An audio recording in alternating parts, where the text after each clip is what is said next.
Equity Gurukul के इस खास शो में आपका स्वागत है। खास मैं इसलिए कह रहा हूं कि यहाँ पर मेहमान आज जो मेरे साथ है वो बेहद खास है। आमतौर पर आप इक्विटी गुरुकुल में उन मेहमानों से मिलते हैं जिन्होंने 3-4 दशकों तक बाजार में रहकर लंबे समय में बहुत पैसा बनाया भी है और बनाने के गुर जानते भी हैं और वो आपको सिखाए भी।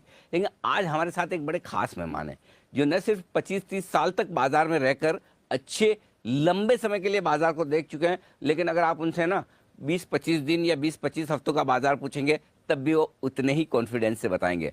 आप चाहे इलिक्विड एमएनसी शेयर हों, बड़े लार्ज कैप शेयर हों, हजारों रुपए के दाम वाले शेयर हों, उनके बारे में पूछें, या फिर 10-20 रुपए वाले स्मॉल और मिड कैप शेयरों के बारे में पूछें, उनकी पकड़ उतनी ही जबरदस्त है। और सबसे बड़ी बात, जब इक्विटी गुरुकुल आप जैसे रिटेल इन्वेस्टर्स के लिए है तो वो रिटेल इन्वेस्टर्स उनसे सबसे ज़्यादा अपने आप को ऐसा महसूस करेंगे कि बस ये है वो गुरु जो हमारे लिए बने हैं। जी हाँ, हमारे साथ कार्यक्रम में शामिल हो रहे हैं संजीव भसीन साहब, आईएफएल सिक्योरिटीज से। भसीन साहब, बहुत बहुत स्वागत है। और ये इक्विटी गुरुकुल, ये शो हमने शुरू इसीलिए किया है कि जो लोग बाजार में 25-30-40 साल बिता चुके हैं, जो कुछ सीखा है, ये आपकी एक तरह से CSR एक्टिविटी है सर। आपको वापस है ना देश को देना है। पहली चीज़ तो ये बताऊं कि ये आपकी 30 साल की जो यात्रा रही, इसमें सबसे बड़ी सीख बाजार से क्या मिली आपको? थैंक यू अनिल जी, आपने इस प्रोग्राम पे बुलाया और इतने आपके डिस्टिंग्विश गेस्ट्स हैं तो मैं उनके मुकाबले नहीं हूँ। लेकिन आपने सही कहा, हमारा मन और मस्तिष्क सब इन्वेस्टर के लिए है, रिटेल के लिए। तो देखिए 32 साल हो गए मुझे शेयर बाजार में, और मैंने शुरुआत से ही शेयर बाजार करना था और कोई काम नहीं था। अच्छा, मैंने पहले ही सोच रखा था शेयर बाजार, और आज भी वही है। तो ये इंटरेस्ट कैसे आया आपको शेयर बाजार? So it came from a family background, और मेरे फादर ग्रैंडफादर सबका उसी तरफ रुझान था, and I always wanted to do. मैं एकेडमिकली बहुत अच्छा था और मुझे नंबर्स की अच्छी थी, और धीरे धीरे मैं इतने अच्छे इंस्टीट्यूशन से पढ़ के स्टॉक मार्केट में गया, जबकि वहाँ चिल्लाने का योग होता था, 12 से 2:30 ट्रेडिंग होती थी, और वहाँ की जो नुआंसेस हैं वो सब सीखी, और कई बारी अपने हाथ जलाए एज ए ट्रेडर या एज ए स्पेकुलेटर, जो आपको हर उम्र में आता है। तो नसीहत सबसे बड़ी ये है कि never mix your trading and investment pattern. अच्छा। और ट्रेडर को हमेशा अपने आप को हेज करके चलना चाहिए, जो मैं कई बारी कहता हूँ। हमने काफी बारी उसमें गलती खाई है, इसलिए बाल सफेद हैं। और लेकिन the moral of the story is, अगर आपको 30-35 साल की जर्नी करनी है तो you always have to be in the market. ऐसा कुछ नहीं है कि आप, और बनने रहने के लिए आपको ये चेष्टा करनी है कि कभी आपको लीवरेज और बाकी जो मार्केट में ल्योर करने वाली जो वो एक मॉडरेशन में हो। उस कारण से लॉन्गर टर्म वेल्थ जैसी कोई चीज नहीं है। अब ये प्लानिंग से नहीं होता अनिल जी, ये डिफॉल्ट से होता है। मैं उस पर आऊंगा, उससे पहले एक जो इंटरेस्टिंग चीज आपने कही, पहले अपने आप को पहचानिए। भसीन साहब कह रहे हैं आप इन्वेस्टर हैं या ट्रेडर। अगर आप ट्रेडर हैं तो ट्रेडिंग पोजीशन को इन्वेस्टमेंट में मत बदलिए, और अगर आप इन्वेस्टर हैं तो इन्वेस्टिंग पोजीशन में ट्रेड मत कीजिए। पहला गुरु मंत्र आपको ये मिला है। अब आप ये बोल रहे हैं कि जो दूसरी बात, डिफॉल्ट से पैसा बनता है, वो कैसे? डिफॉल्ट से इस कारण से कि अगर आप शेयर को लेके रखें और उसको रोज उस तरह से ट्रैक ना करें, अगर वो ब्लू चिप है और अपना मोमेंटम कर रहा है, आप में कन्विक्शन है, जैसे सबसे बड़े गुरु वॉरेन बफेट ने कहा, यू बाय द बिजनेस। और अगर आपको प्रोस्पेक्ट लगते हैं, मैं शेयरली मार्केट कैप ट्रैक करता हूं, और वो लगता है कि मार्केट कैप एक टाइम बहुत ग्रो करेगा, तो आप इंसेप्शन में कभी नहीं पकड़ सकेंगे।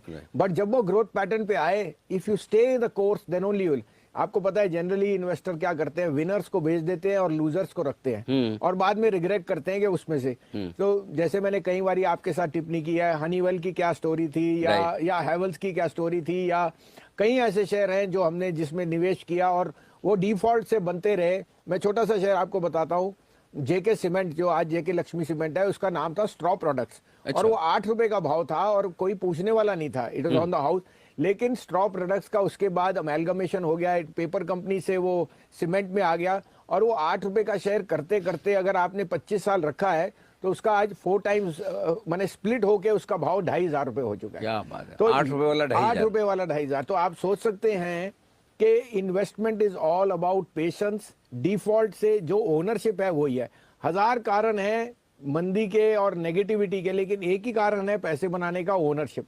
और ओनरशिप का मतलब आपको साइकिल्स के गुजरना है, ये एक दिन का नहीं है, ये तो 30-30 साल लग जाते हैं वेल्थ क्रिएट करने के, और वो भी कई बारी आपको चेष्टा नहीं होती कि गलत है सही है, but you have to be in the market. मतलब इन्वेस्टेड रहे, बाजार से बाहर निकल के तो खेल खत्म। सर अगर आप इंडिया की स्टोरी को ये समझते हैं, मैं आपको पहले भी कहा, जैसे आपने कल आपसे मजाक में कहा कि 1983 में अगर आप मारुति लेने जाते तो 63,000 रुपए आपको लग रही थी, और आप सोचते रहते 63,000 कहाँ से गूं। आज आप 80,000 का आईफोन 1 मिनट में लेते हैं, आपको पता भी नहीं लगता। करेक्ट। अब आप मार्केट कैप देखो आईफोन की कहाँ हो गई है, या वो 63,000 वाली मारुति। सो इस कारण से हम कई बारी वी ऑलवेज थिंक के घुसे ना घुसे, there is no such thing as timing the market. It is just any time जब आप एक मन बना लें कि equity as an asset class own करना है, किस प्रोपोर्शन में करना है depends on your age profile, but being there that is the only mantra. मैं ना आपसे इतने सालों से मैं आपको जानता हूँ, आपके हजारों इंटरव्यू मैंने कर डाले हैं। मुझे एक चीज़ जो हर बार मैं सोचता हूँ कि कभी मैं भसीन साहब से सीखूंगा, और आज मुझे मौका मिला तो मैं भी सीखना चाहता हूँ।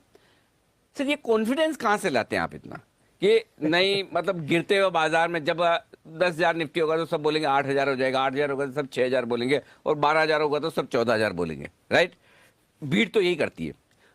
10,000 की निफ्टी में आप नहीं सोचते कि 8,000 या 9,000 हो जाएगा, आप 12,000 सोचते हो। ये कॉन्फिडेंस कब, कैसे और कहाँ से आता है?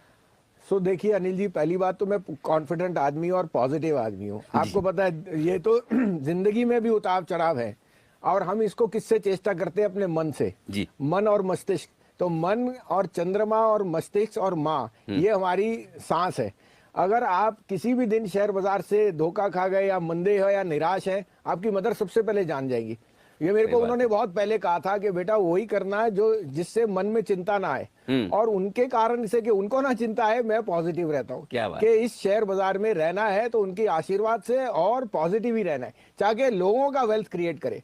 अपने लिए तो आप जो कर लिए, देखिए I am at an age जहाँ मुझे उसकी भगवान की मेहर, लेकिन मैं चाहता हूँ हमारे तजुर्बे से लोग सीखे और समझे कि मंदी का कारण अगर आता है तो वो आपके लिए लेने का अपॉर्चुनिटी है। साथ में you know as a bent of mind we are always positive. India की डेमोग्राफिक्स पे आप नेगेटिव हो ही नहीं सकते, because despite so many imponderables. आप देखिए कहाँ है बाजार।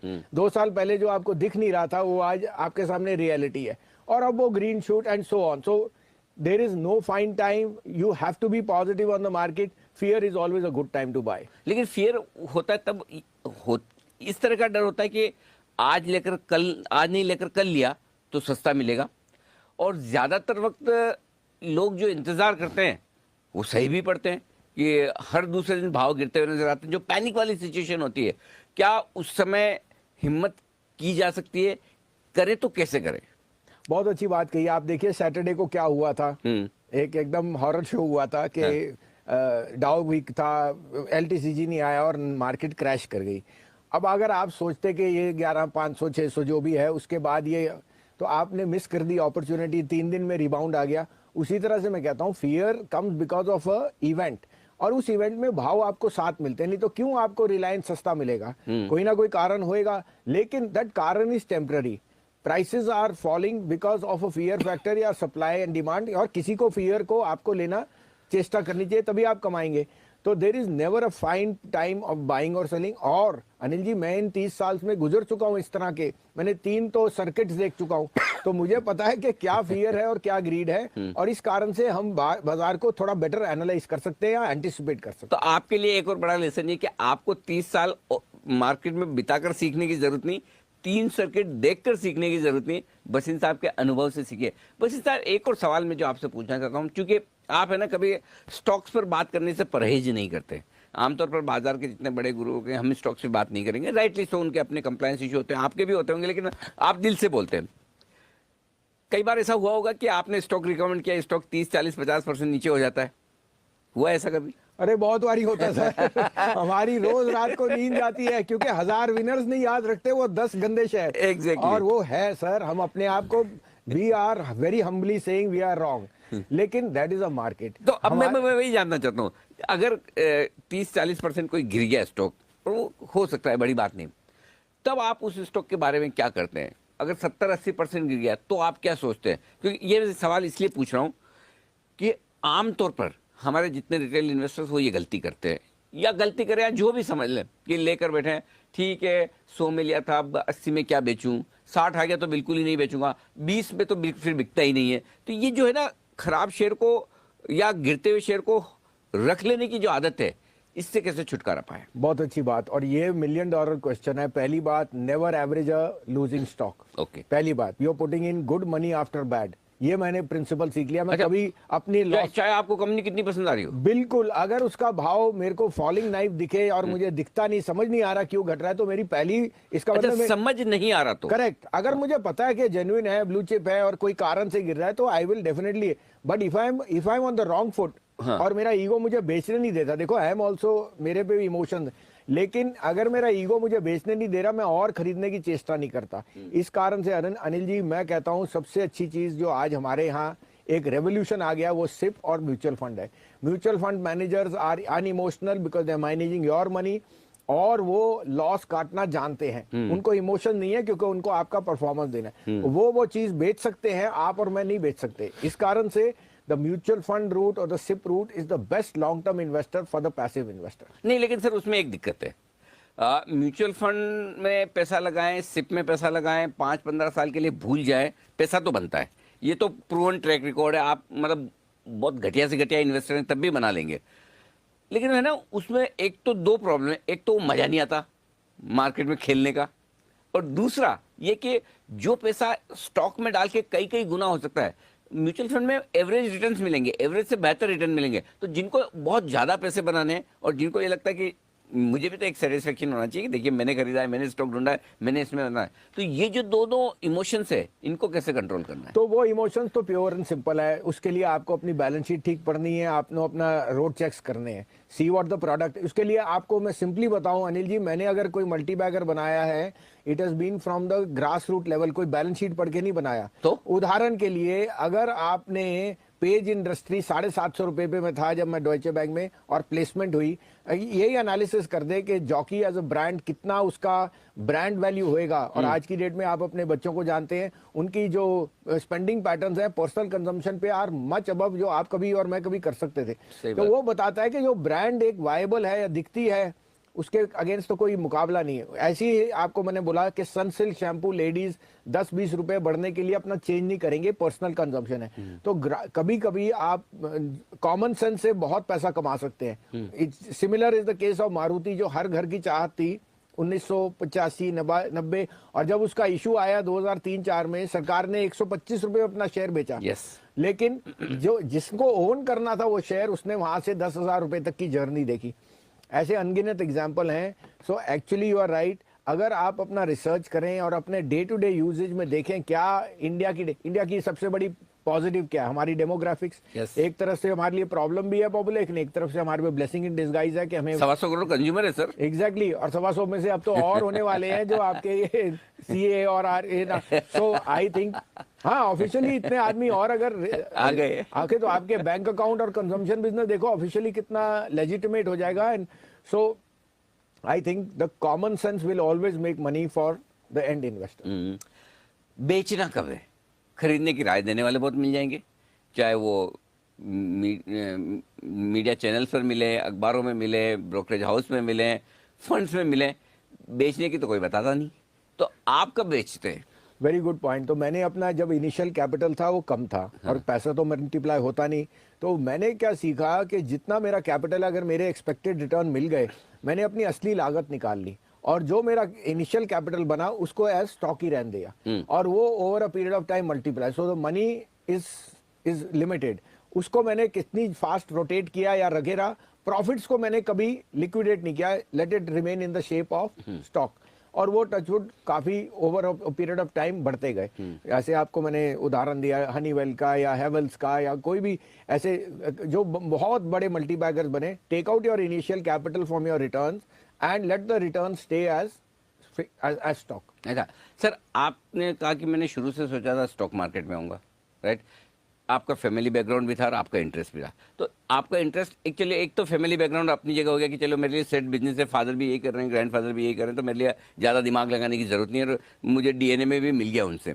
लेकिन दूसरा कहीं ये था कि ये ऐसा बिजनेस है जहाँ अच्छा पैसा बनाया जा सकता है, ये तो दिमाग में रहा होगा। देखिए बिल्कुल उस समय उस समय शेयर बाजार में जब आप ब्रोकरेज करते थे तो ब्रोकरेजेस वर अपसर्ट 5% आप ब्रोकरेज चार्ज हाँ कर सकते थे, बराबर। आपको भी पता है। रिंग के जमाने में। एग्जैक्टली और उस समय आपको दिखा नहीं कि और कोई बिजनेस ऐसा सब्स्टिट्यूट हो सकता है। हाँ। तो इट वाज अ लिमिटेड तो फील्ड। अब यहाँ पे मेरा सवाल यही है, जो देखिए आज में सारे सवाल है ना जो हमारे इन्वेस्ट दर्शकों के मन में है, वही पूछूं कि भसीन साहब आज हमारे साथ में, तो जो वो सोचते हैं वो पूछा। अब हर आदमी जो स्टॉक मार्केट में आता है, मैक्सिमम कोई 2-5% छोड़ दें, वो ये सोचता है कि देखिए ये ऐसी जगह है जहाँ मुझे कम मेहनत करनी पड़ेगी, थोड़ा पैसा लगाऊंगा ज़्यादा पैसा बन जाएगा दूसरों के मुकाबले में। ये बेसिक सोच है, थॉट प्रोसेस यही है। अब उसके लिए फिर क्या करते हैं कि जैसा आपने भी बोला कि आप पैसा तो लिमिटेड है, इन्वेस्टमेंट करके कितना कर लेंगे, तो क्यों ना ट्रेडिंग कर ली जाए। थोड़ा एक काम करता हूँ, पहले ट्रेडिंग करके लिए थोड़ा अच्छी कैपिटल बना लेता हूँ, थोड़ा पैसा बना लेता हूँ, फिर इन्वेस्टर बन जाऊंगा।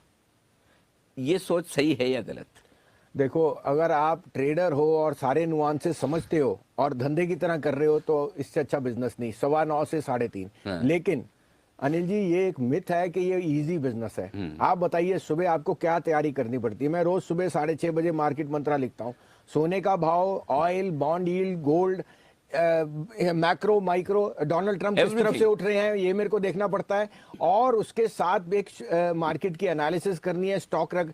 सो it's a very tedious job और आपको Easy ये नहीं है। पता, it's not easy. Similarly trading is not easy. अगर आप 3 उसके नुआंसेस रखो, mark to market, value at risk and hedge, ये तीनों को अगर आप कंट्रोल कर सको कि आपका हेज क्या है। वापस बताएं तीनों चीज। मार्क टू मार्केट मतलब आपका लॉस कितना आ रहा है वो Correct. आपका लिमिट अगर आप वो कंट्रोल कर ले, क्योंकि आपको पता है डेरिवेटिव में रोज सेटलमेंट होती है। Right. और अगर आपका मार्क टू मार्केट ज्यादा हो गया फिर आप वापस नहीं आ सकते। ठीक तो है। मार्क टू मार्केट को कंट्रोल करना अहम बात Number है। one. वैल्यू एट रिस्क, एक कॉन्ट्रैक्ट 5 से 7 लाख का है, अगर मैं 50,000 कमा सकता हूँ तो 50,000 गवा सकता हूँ। Correct. उसको कैसे कंट्रोल कर। और थर्ड हेज, अगर मेरे पास लॉन्ग है 10 लाख के तो मेरे पे शॉर्ट है या नहीं है, क्योंकि कल को रात को क्या होता है मुझे नहीं पता, उसको मैं बर्दाश्त कर सकता हूँ या नहीं। अच्छा, आप शॉर्ट भी करते हैं? बिल्कुल मार्केट में जब मौके मिलते हैं हेज करने के लिए तो आपको करना ही पड़ेगा, नहीं तो आप लास्ट नहीं करोगे।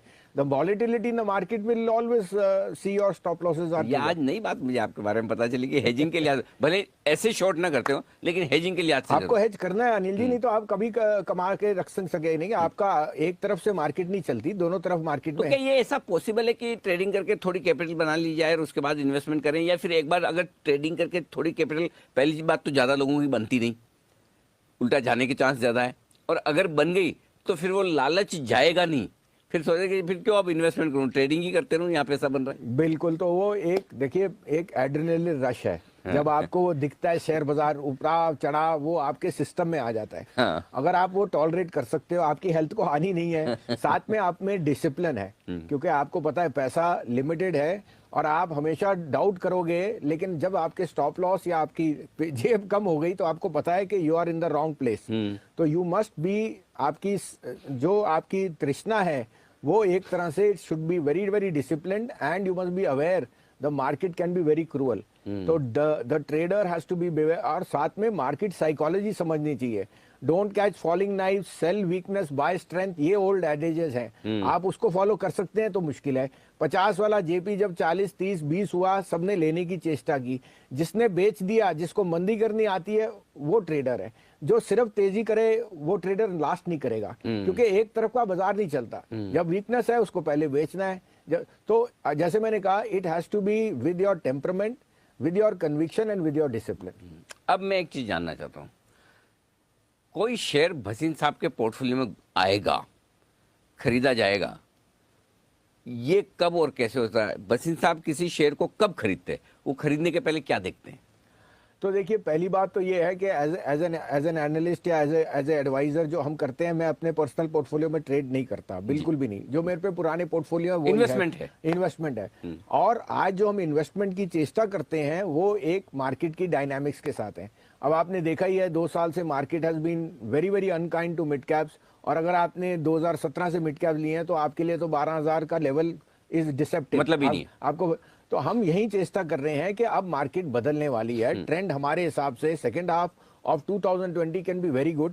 इस कारण से we are seeing sector stocks जहाँ पे मिड कैप में एक्सट्रीम वैल्यू है और जहाँ हमें मैनेजमेंट्स और उनके बिजनेस प्रोफाइल पे बहुत भरोसा है. So we are looking for those as a trend जिसको हम आउटलाइट कर रहे हैं. हमने अभी रिसेंटली पोर्टफोलियो बनाया था that is out perform the Nifty, it has out perform the mid cap. नहीं सर, एक तरीका तो ये है कि जैसे आपने पोर्टफोलियो बनाया है, आपने देखा कि भाई ये 10, 20, 25 स्टॉक ऐसे हैं लाइफ टाइम हाई में इतना गए थे, अपने अच्छे समय में इतना बढ़े हैं, अब 40%, 50%, 60% नीचे मिल रहे हैं, मैनेजमेंट ठीक है, कंपनी ठीक है, बैलेंस शीट ठीक है, ले लें. एक तो वो तरीका जो आप बता रहे हैं कि भाई उसका पोर्टफोलियो बनाए. दूसरा, पहली बार जब कोई शेयर आप खरीद रहे हैं वो क्या सोच कर लेते हैं, उस शेयर में क्या क्या, उस कंपनी में क्या क्या देखते हैं? नहीं तो उसी से मैंने आपको बताया कि हैवेल्स में मैं यूटीआई के लिए ब्रोकिंग करता था और बॉम्बे में था 99 और जीआईसी म्यूचुअल फंड के बाद हैवेल्स का बहुत बड़ा लॉट था. उन्होंने कहा संजीव दिल्ली की कंपनियां हैं, इसको बेच दीजिए.